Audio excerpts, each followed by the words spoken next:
Welcome back, my beautiful Gemsters, to another segment here on the Gems podcast. I am your host, Miss Genesis Amaris Kemp, and with me today is Giovanne Schachere, and I'm going to tell you a little bit more about who he is, and we're going to dive into a fun-filled conversation.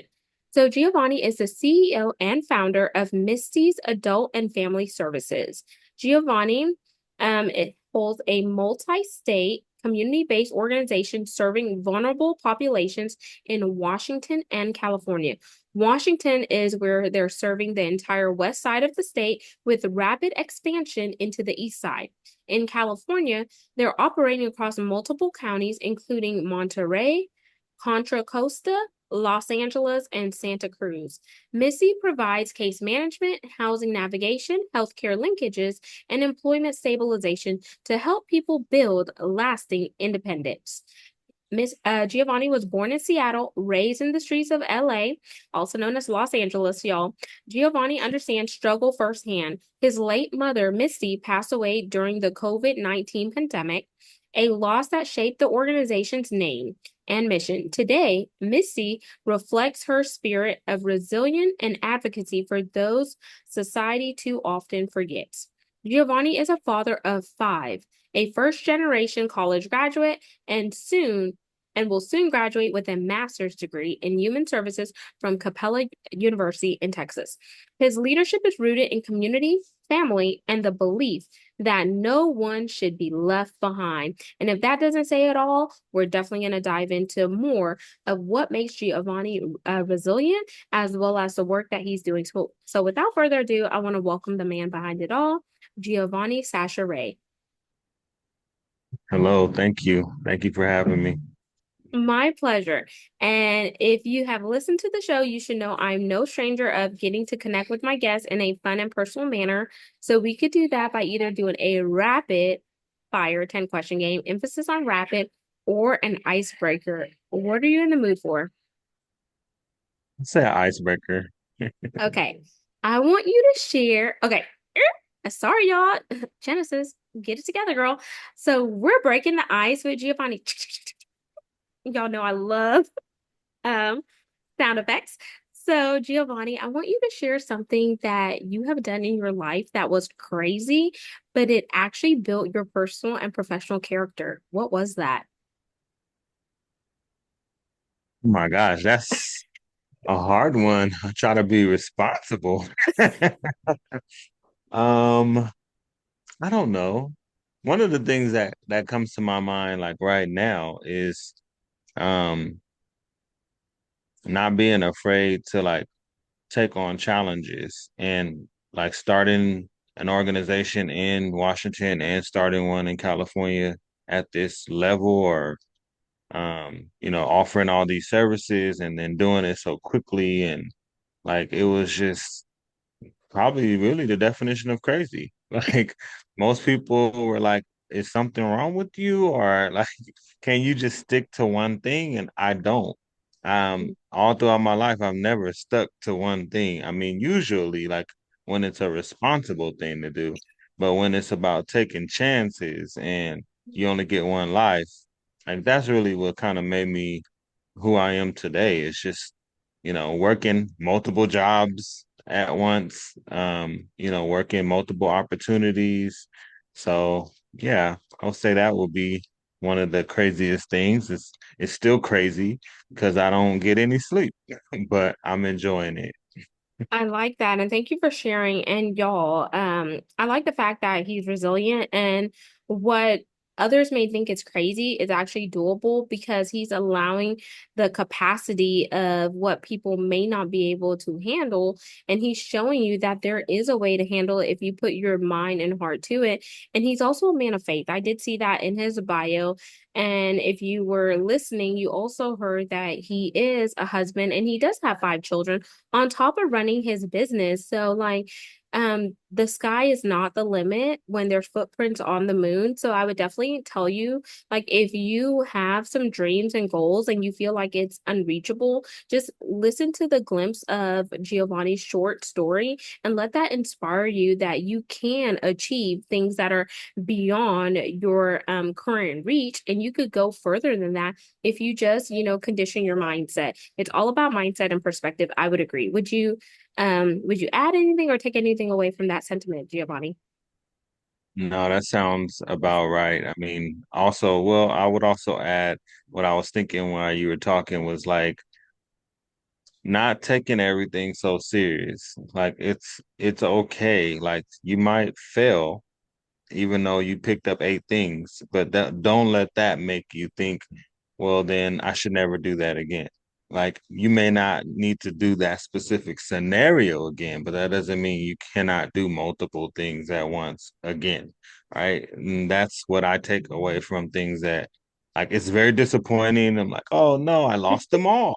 Like I could Yeah. have just lost them all instead of just one in that case, and that's fine, and because that's the risk you take when you decide to take on so much at once. So know what your expectations are and manage your expectations throughout the process.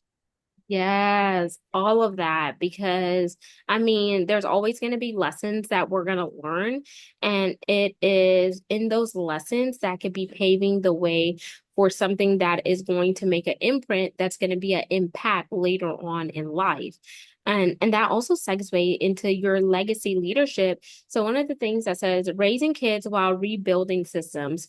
So something that your admin shared with me was a raw personal look at being a Black father, CEO, and husband, how you build legacy businesses for your children while navigating grief, pressure, and big dreams. It's just a snippet that she shared with me, but I want you to dive deeper into that because I know where you are now, but there's always a story before you got to where you are. So can you give us a Cliff Notes version of you going from a child to an adolescence to where you are present day and how that builds into your legacy leadership?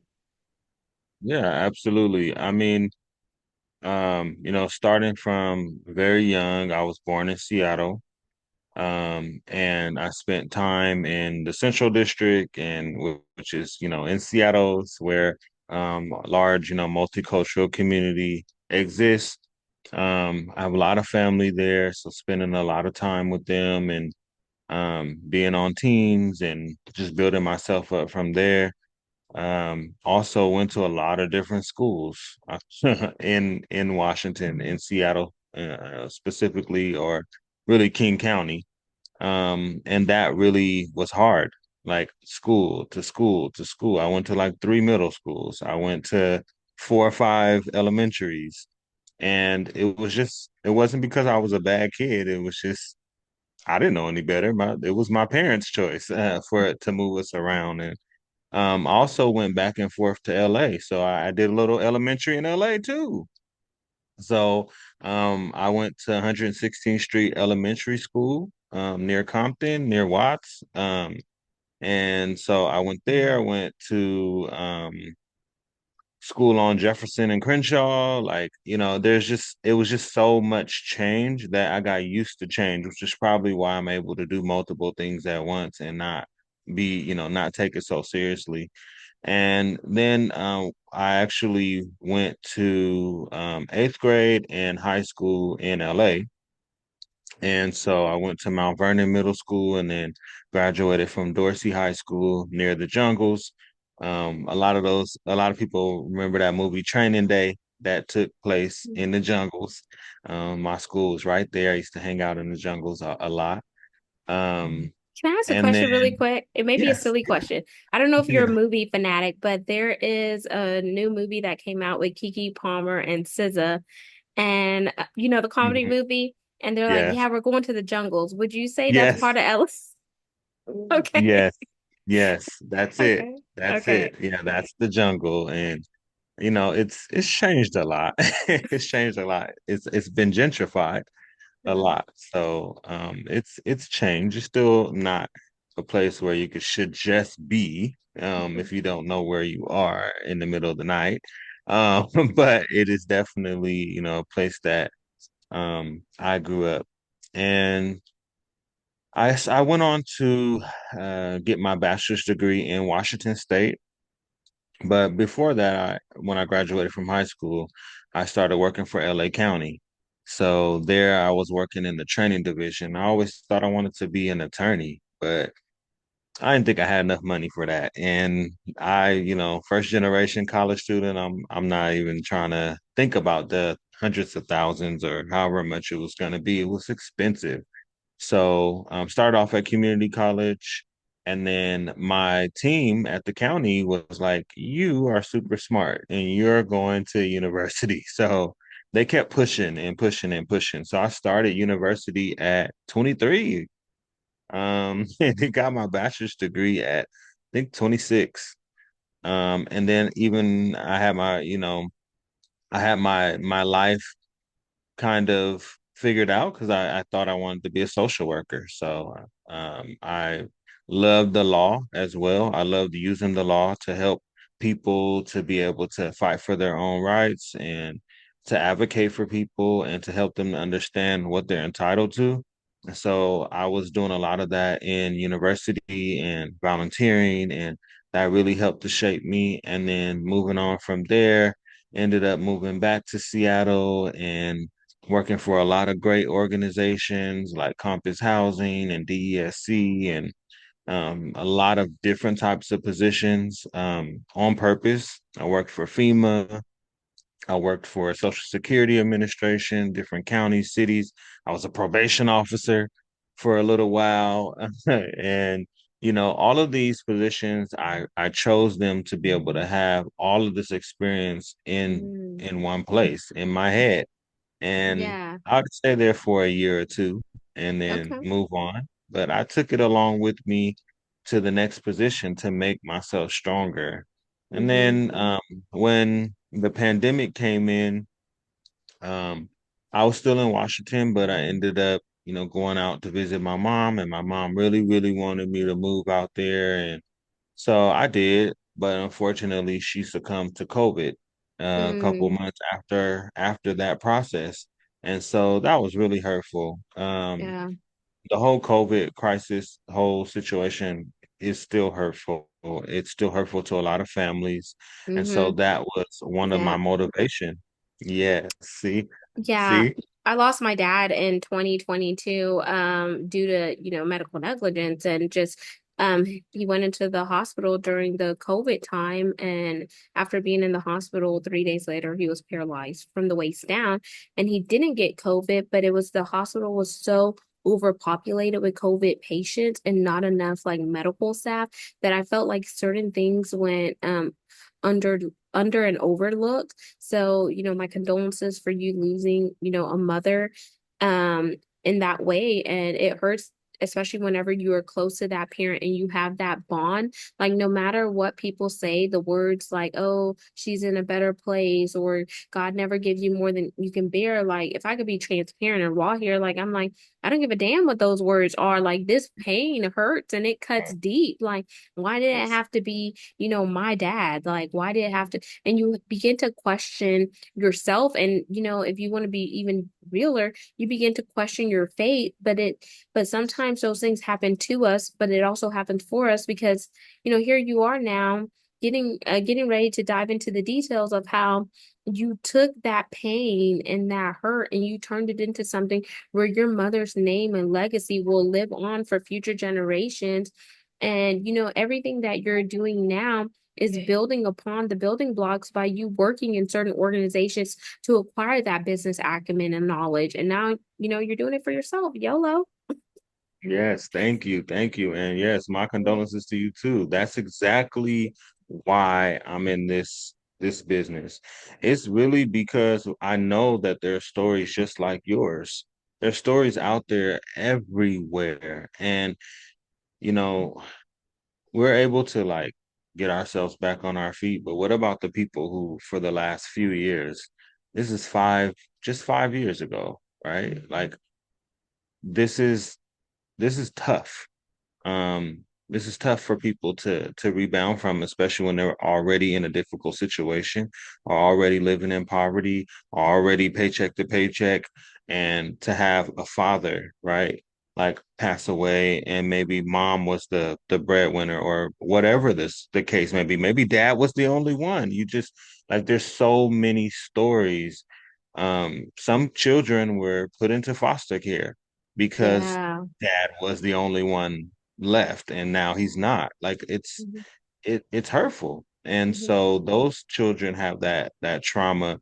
Those people are becoming adults or Mhm. already adults, and they're struggling. So my agency, I went ahead and started my agency in Washington State, and I named it after my mother, and I pushed for the families that we were serving to understand that we're here to support them, and we're Mhm. here with a difference. It's hand up, not a handout. That Yeah. is the approach that we take. We're not just giving things away. This is not PPP. So, we're not doing all of You that. get along. You But get along. Exactly, exactly. So, we're helping a lot of people, and then I moved on to California and opened up in California because, from my story, right? I'm from Washington, also from Cali. So I wanted to make sure that I was giving back to both places. And now I'm moving on to the rest of the world. And I love that because, like, whenever you said Cali and you were talking about the jungle, like, I started laughing. And I know you saw me laughing because I was thinking about One of Them Days, which is the movie with SZA and Kiki Palmer. Because Cat Williams, for those of you who don't know Cat Williams, he is a comedian, an African American comedian. And he's like, don't do it. It is a trick. And he's telling them not to go into the payday loan because they fell on hard times and they didn't have their rent money. So they're out there getting their rent money, and mind you, they're living in this area where you could obviously see that there was inequity because there was a Caucasian lady that moved into the same apartment complex that they lived in. Her apartment had AC. Their apartment did not have AC. Her apartment was souped up. Theirs was not. But they were hardworking people paying their rent, doing the best that they were doing when there was, housing discrepancies and inefficiencies and inequalities in the same apartment. And the guy was I don't know if he was African American, but he was African, and his name was Ochi. And they're like, man, Ochi, just give us a chance. And they were down on their luck. They were about to get their rent money because they had it, and then they lost it due to some scheme. And he literally put all their stuff out on the road. And same with another guy who was Hispanic, and his grandmother had just died. And they're like, dang, Ochi can't give nobody a break. So so that's why I was laughing because you talking about what you're doing, offering a hand up, not a hand out, you can see how, people, they may be doing the best that they can and they feel like they're down on their luck. And all they need is someone to have some compassion, some empathy, and just help them get a little bit further because maybe they're down on their luck, but that doesn't mean that they want somebody to carry them. They may just need somebody just, hey, I'll hold hands with you, and here's the blueprint, or here's the playbook or whatnot. And correct me if I'm misspeaking or anything like this, because this is a talk back to me. No, it's all good. No, that Yeah. makes sense. It hits right on exactly what I just said. Hmm. There's gentrification there. And I actually haven't seen that movie yet, but It's, I it's would on say that Netflix. yeah, yes, I haven't seen it. I love Kiki Palmer though. Mm. Um I love Kiki Palmer. My aunt actually does her face. She does facials for her whenever she comes to town. So but yeah, just the fact that like that is not on accident, that was put in the movie, and people probably are not even paying attention to that. It is truly gentrified, and it's confusing because yes, half of the apartments are not in good shape and won't be. And is that a way to push people out who are lower income? And then when those people leave, we put an air conditioner in there and we repaint the walls and we get rid of the roaches. And yeah, so that's not nice, but it's not it's it's what people deal with on a regular basis. Yeah. And another thing I want to dive into with the work that you're doing, let's talk about work. So those who are not fortunate to be in a O bucket, which is the owner bucket, they may still be an employee. You do see inequalities within a pay sector because you may have a same job title. One could be a minority worker in that job title, and one could be a Caucasian worker. Same job title, but the pay of the minority person is slightly lower than the pay of the Caucasian person.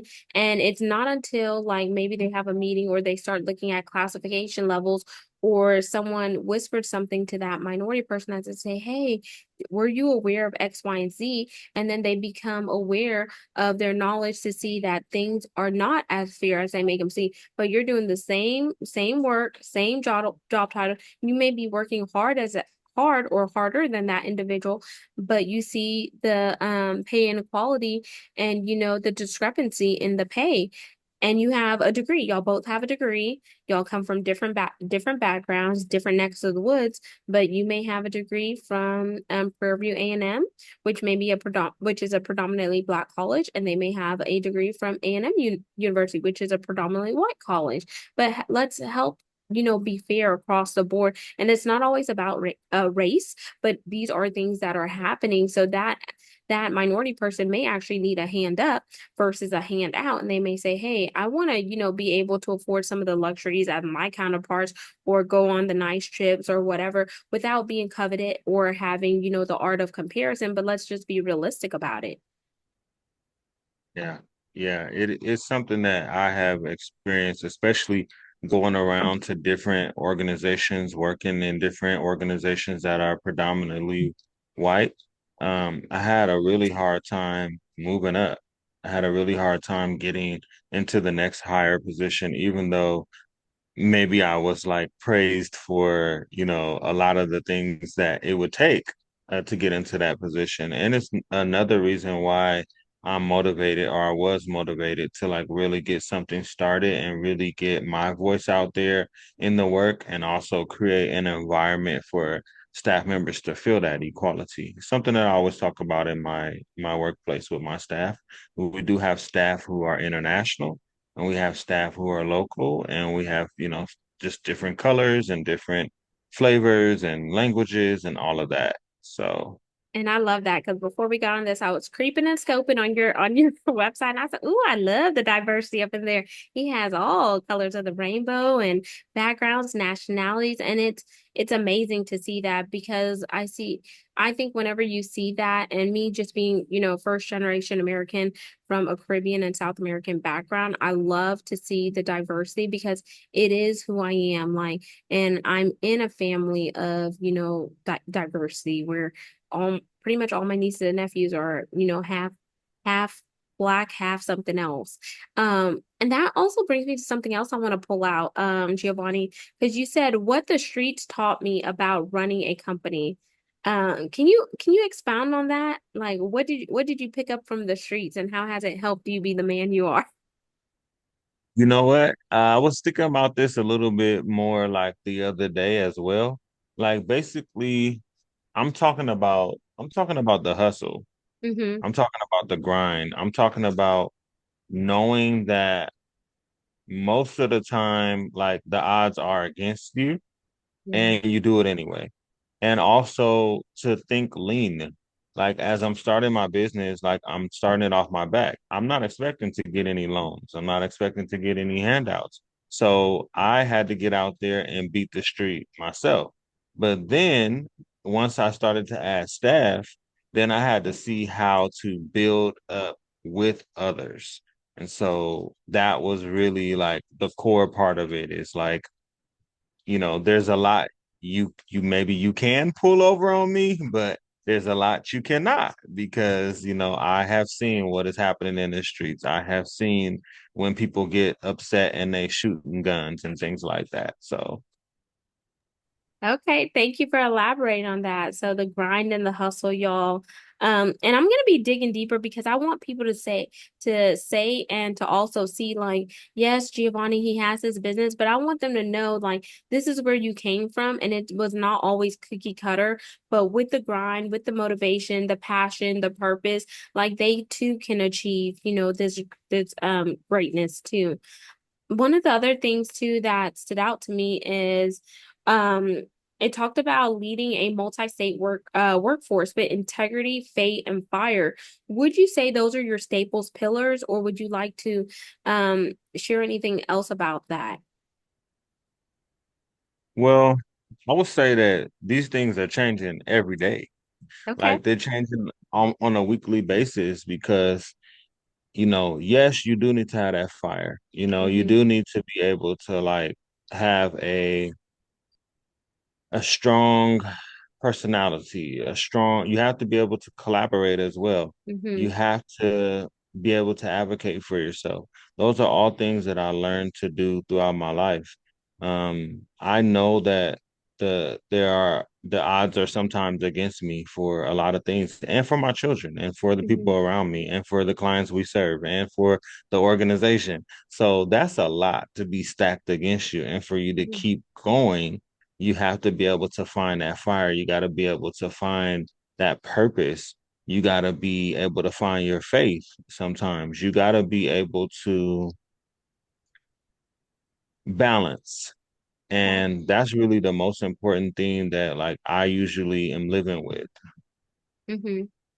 And I like that you share that and you were real there and said these things are changing on a weekly basis because as you begin to grow and develop personally and professionally in your business, you're learning more about yourself on a daily basis, but then you're also thinking about who's standing with you, beside you, as well as that legacy that you're building for your children, for your five children. And I don't know if this question may be too personal or if you feel like sharing, but do you mind letting me know the ages of your children and how do you weave them into your business? Well, the youngest one I have is 3, and the Okay. oldest is 12. I Okay. have 3 girls and 2 boys. And one of the ways I actually did that this weekend. I had a backpack giveaway. We usually do like a block party. And this year last year we gave out backpacks, but this year we gave out like 150. Last year I think it was like 50 or 60. So it's growing every time. And we're able to meet with the parents and we're able to talk with them about resources. And it was amazing to see the different types of people who needed Mm-hmm. assistance. And like some people didn't speak English, like they were from, Russia, they were from Africa, they were from like different places and just coming here. And um also, there's a lot like of talk about like Trump and the border and all this stuff like that. Yeah. Well, I mean, one guy told me he just got here, 2 months ago. So it's like watch out for what you're looking at on the news and what you're thinking is really Mm-hmm. happening on the ground because this guy just got here. And, Yeah. so it's not closed. But my kids were able to give out some backpacks and they Yeah. were able to see like this is what Mystis does. And they also get a chance to come to work with me on a regular basis. They are homeschooled, so Okay. they are homeschooled in the office next to mine. And so Ooh. yeah, so I'm able to see them every day and be with them every day, as opposed to them being at school and wondering what's happening with them. I plan their days out. I schedule everything for them, their activities and showing up and all of that. So they're able to see like Daddy does help people who are homeless, and we help people get housed. Um, they get to see that leadership Mm-hmm. outside of their father, like, oh, you have staff. And so it's nice to be able to like get into their brains without actually getting into their brains. If you ask them questions, they may not answer. When they ask me Mm-hmm. questions, or when they ask me questions, it's because it's really on their mind. right? Mhm. So I'm asking them, they're asking me like, are we rich? Because we have staff. And so I get to then teach them about money and what that Mhm. looks like and what it looks like to have staff and what different business sizes look like. And Mhm. so they're very much involved. One of my daughters also, the oldest one, she helps me activate free phones for some of the clients who are in need of Okay. phones. Yes, so she knows she's doing a good thing and she wants to work in the business. So I love that. And I love how you are assimilating your kids, the five kids who are ages 3 to 12, y'all. If I just wanted to reshare that in case you missed it, into your business and you're homeschooling them and you're doing life with them, but you're also teaching them real principles and making it practical for them to understand. And kudos to you, because if I had a office next to my 3-year-old daughter, I don't know what I would do because I have a three-year-old and a 11-month-old. He'll be 11 tomorrow. So I'm like, whoo. I'm in the yeah, trenches. yes, yeah, But yeah. you learn so much about yourself from your kids, from their vantage point as well as your vantage point. And if I could just be real and transparent, sometimes your kids will try you and you have to kind of, go back and make, okay, Let me let me tap into myself. Let me listen here. Because every now and then you may have a slip up or a faux pas, but um I like to say God will never give you more than you can bear or handle. And sometimes you need to be willing to be teachable as well as pliable. Yes, that's true. Yeah, there's a Mhm. big difference. The kids know it too. I never thought like I would, think these things, but with children, they show you what your age is and they show you where you should be. And, they just have these high hopes and high Yeah. thoughts of you. And so it's like, darn, okay, I really need to make sure I save face and show them, what a responsible young man looks like. And especially the girls, Yeah. how do you want their future husband or how do you want their relationship to go? I realized a few years back, I kind of knew, but like I'm their boyfriend, I'm their first like love, like, oh daddy, so I take them on like father-daughter dates like once a month. I try to do that. Sometimes I miss, but we do other things. We do stuff, but more formal. I try to take them out and I always open a door for them. The boys always open a door for them. I'm teaching them, their mother, my wife, we open a door for them, every woman that we come across. So, teaching them that and teaching them that that's what they should expect. They don't empty the garbage. They don't do that. And I always make sure to let them know, like, it's not that you can't, right? It's not that you can't empty the garbage. You're more than welcome to empty the garbage. But these are the things that I would, that we do in this household. And, it's about equality. So you can do it if you want. But we'll carry that for you. We'll move that for you. Yeah. And hopefully you understand that, someone who can care for you in that way in your adulthood in a relationship might be somebody that, could be a positive attribute to your life. Yes, all of that. Those were just gems right there. And with us winding down the segment, I want to give you the opportunity to close us out with your CTA, which is your call to action for the audience once they hear this conversation. What's the homework that you want them to do? And I also want you to share with them how they could get connected with you, your business, Misty, and get intertwined with your pipeline and the greatness that you have going on. Yes, I mean, right now I'm starting a website. It's already up and running, but it's Schachere.com. And on that website, what I'm aiming to do is to make sure that people who want to, I hesitate to say follow in my footsteps. I think everybody should be unique and do what their calling is. But if they want to take things from me, I do have a blog on all of my websites, but on Saturate.com, it's more personal. I talk about some political things. I talk about housing and how I feel about that. I do talk a little bit about what reasons why I started my organization. I do highlight other things that I do, and in those different segments, I do talk about different things. Just on different days, different things come up. So if you do want to, get to know me a little bit more, is, subscribing to my website, adding me on LinkedIn. I'm definitely on LinkedIn under Giovanne Schachere. If you search for me, you will find me. I don't think I have a lot of people posing as me right now. I'm not there yet. So that one and only would probably be there for you to find. And honestly, just support. I noticed that people don't support you until it's either tragic or people don't jump on the bandwagon until everyone else has. And so I want to encourage people to just think outside the box. Don't be inside the box like everybody else. Think outside the box, reach out, communicate with me and follow your dreams and continue to do the things that you want to do in your life.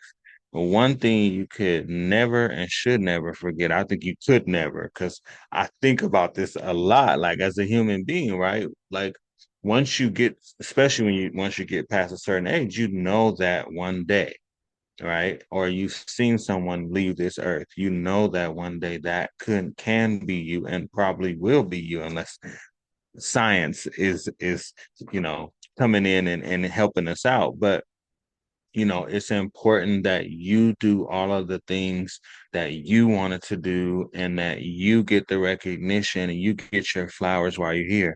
So I work Yeah. hard to make sure that that happens for everybody and everything that I touch. And I love that. And y'all, thank you so much for sharing that. And I'm gonna also make sure all of his links, Giovanni's links, will be in the show notes. But for those of you listening, it is Schachere.com. So it's S as in Sarah, C as in Charlie, H as in Henry, A as in Apple, C as in Charlie, H as in Henry, E as in Edward, R as in Richard, E as in Edward.com. And once again, those links will be in the show notes. So there's no excuse for you not to tap in and support the work that Giovanne Schachere has going on. And if you like what you heard here on Gems Podcast, please follow and subscribe to the podcast. We're on 40 plus audio platforms, and you can find the video to this recording on YouTube. All you have to do is type GEMS, GEMS, like my background, with Genesis, Genesis like the Bible, GENESIS, Amaris, Amaris, last name Kemp, Kemp, and that's where you will find all things podcast related.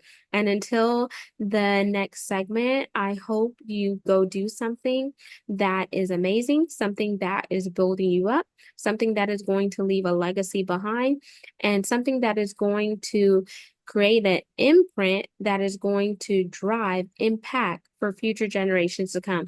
Life is not always about the beginning and the end, but it's also important to commemorate the dash in between, because when you were born to when your time is to depart the earth, that dash means something. So make it mean something. So until next time, peace, love, and lots of blessings. Have yourself an amazing day.